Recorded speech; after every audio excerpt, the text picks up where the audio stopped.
Brandy, that most noble of spirits, is obtained through the distillation of specially selected white wines.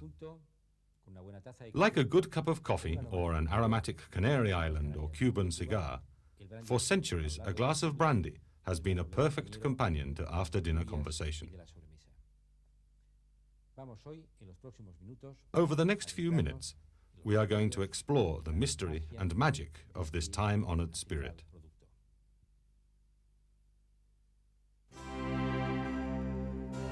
Historians have revealed that distillation was practiced in ancient Egypt, and that the Chinese had learned how to obtain alcohol from rice as early as the 9th century BC.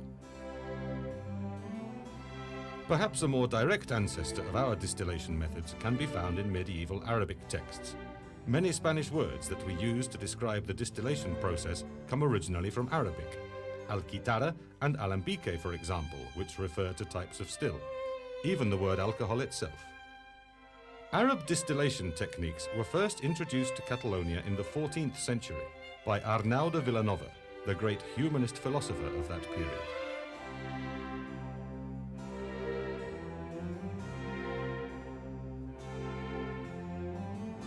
Brandy can best be defined as a distilled wine aged in oak.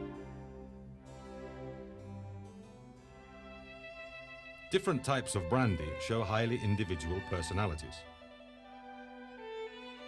From the dry vigor of Armagnac to the venerable finesse of old Cognac.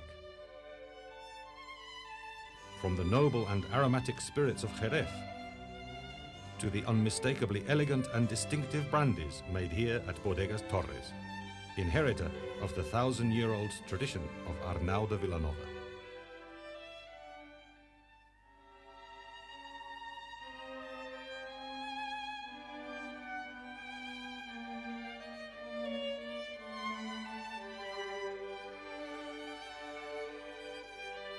Brandies are made by distilling white wines with high acidity and rather low alcoholic strength. The wines that we use for distillation come from our traditional Parellada grape variety or from the most internationally valued varieties such as Ugni Blanc and, to a lesser extent, Folle Blanche. All of these varieties allow us to obtain wines which do not have strong primary or varietal aromas, but which develop fine secondary aromas during fermentation.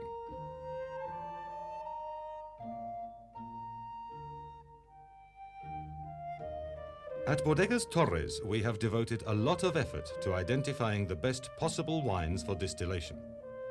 This involves selecting the most appropriate vineyard sites, with the most suitable climatic conditions and soils. The white grape varieties that we use have been perfectly acclimatized to the cool, elevated vineyards of the high Penedès region, at around 800 meters above sea level. Every year, we set harvesting dates for each variety and vineyard. Our aim is always to produce dry wines with a low alcoholic strength and high acidity.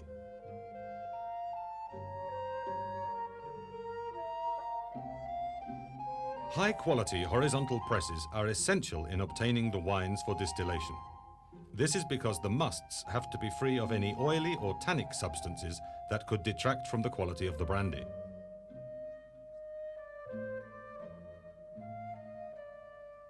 The musts are fermented in stainless steel vats at a temperature of between 16 and 17 degrees centigrade. Once fermentation is finished, the wines have to wait until the cold winter weather until they can be distilled. During this period, the wines remain in contact with their lees, a rich yeasty sediment. This process imparts a fruity, velvety intensity to the wine.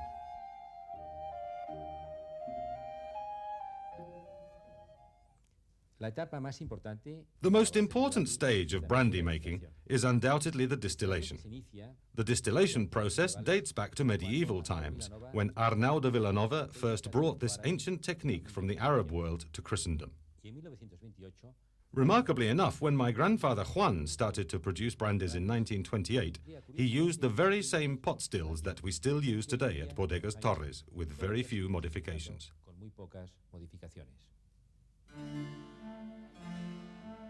Wine consists of more than 80% water and only about 10% alcohol. The secret of distilling wine into brandy lies in separating this ethyl alcohol from water. Alcohol is more volatile than water, evaporating when heated to a temperature of about 78 degrees centigrade, whereas water evaporates at 100 degrees.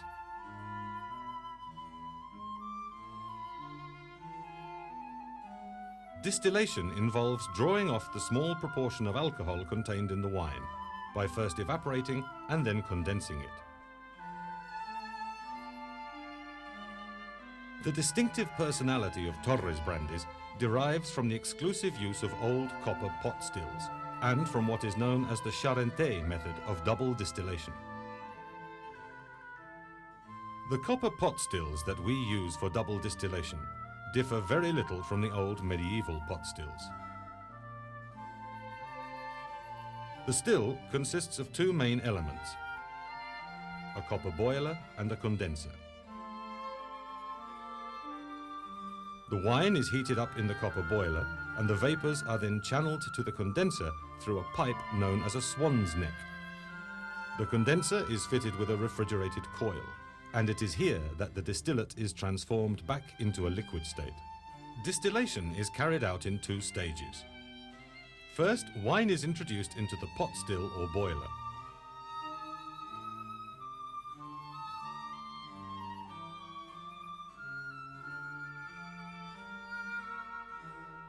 When it begins to boil, the alcohol evaporates, passing up through the swan's neck tube. From here, it drops down to the coil, which is submerged in a tank of cold water. The vapors, which become more and more concentrated as distillation proceeds, slowly cool and condense. This process takes 8 or 9 hours. During this time, 3 different fractions are separated. The first vapors to condense, known as the heads, contain impurities and are not used for our brandies. The second fraction to be separated off is known as the brouillis.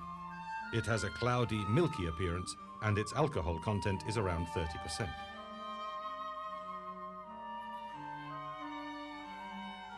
Finally comes the last fraction, the so-called tails. The tails contain just 2% alcohol.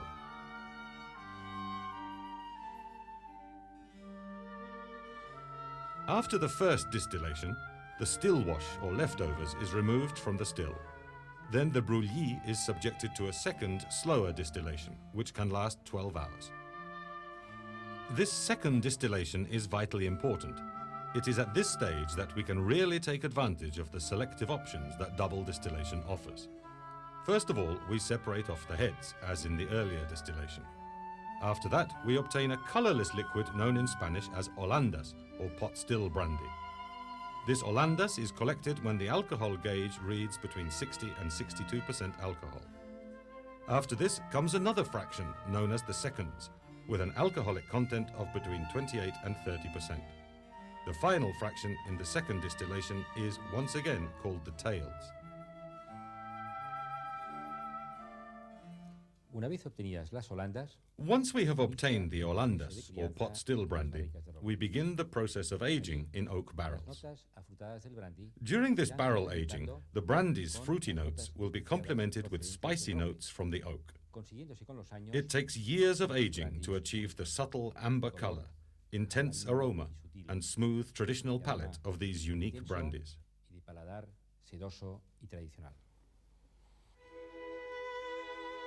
The Torres 5 and Torres 10 brandies are aged using the traditional Spanish system of soleras, or dynamic aging. This involves introducing the Holandas, or pot still brandy, into a first row of barrels. From here, it is cascaded down through barrels known as criaderas, until it finally reaches the last row, the solera barrels, from which brandy is extracted for bottling. Our Gran Reservas brandies are aged statically. This means that they spend years in the same barrel, where they benefit from prolonged contact with oak. During the aging process, evaporation has the effect of both reducing the alcoholic strength of the brandy and enhancing the subtlety of its aromas. The Holandas are at about 70% alcohol when they start their aging in wood, but by the time they finish it, their alcohol strength will rarely be above 40%.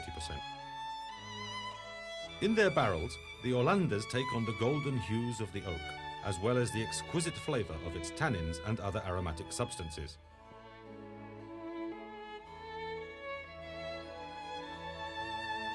These diverse components evolve over years of aging, and it is this that results in the sublime aromatic depth of the great brandies. Exotic scents of cinnamon, vanilla and coconut, aromatic notes from the wood, sweet hints reminiscent of prunes and fortified wines.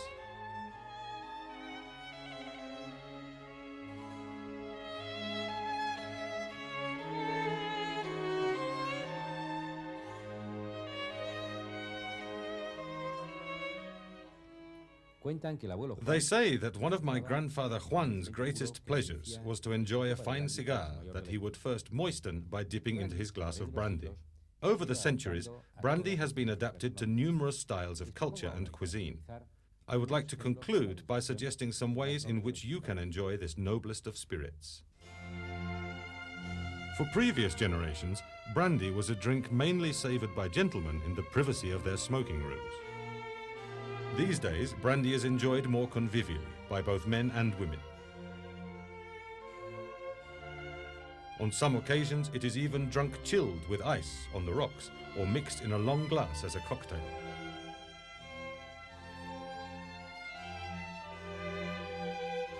Many people still prefer to drink brandy from a small glass, which enables a finer appreciation of its subtle aromas. And of course, a small glass of brandy makes a wonderful accompaniment to a cup of coffee. More novel, perhaps, is a Café Barcelona. A cup of coffee is laced with aged Torres Brandy, previously flambéed, to lower its alcoholic strength, after which sugar is added, followed by a topping of cream. Brandy also enriches a wide range of dishes. It can give a wonderful perfume to creams and soups. For flambés, it is unbeatable, allowing anything from lobster to seafood and fish to acquire that golden touch. It gives a fabulous kick to sauces made from nuts, prunes and raisins. A brandy sauce can bring out the flavour of meat like nothing else. Last but not least, don't forget to add a dash of brandy to a wide variety of desserts, tarts, ice creams and fruit dishes such as bananas in chocolate. Or why not try a mouth-watering Catalan delicacy made with chestnuts, marrons al brandy.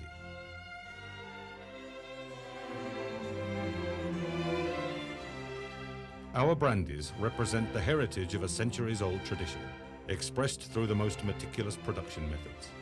They are a delicious accompaniment both to fine cuisine and to the most civilized rites of the table. Whether the occasion is a family get-together, a festive event, an after-lunch chat over a drink or dinner with friends. A small pleasure, perhaps, but let us hope that such small, civilized pleasures have a continuing part to play in the history of human interaction.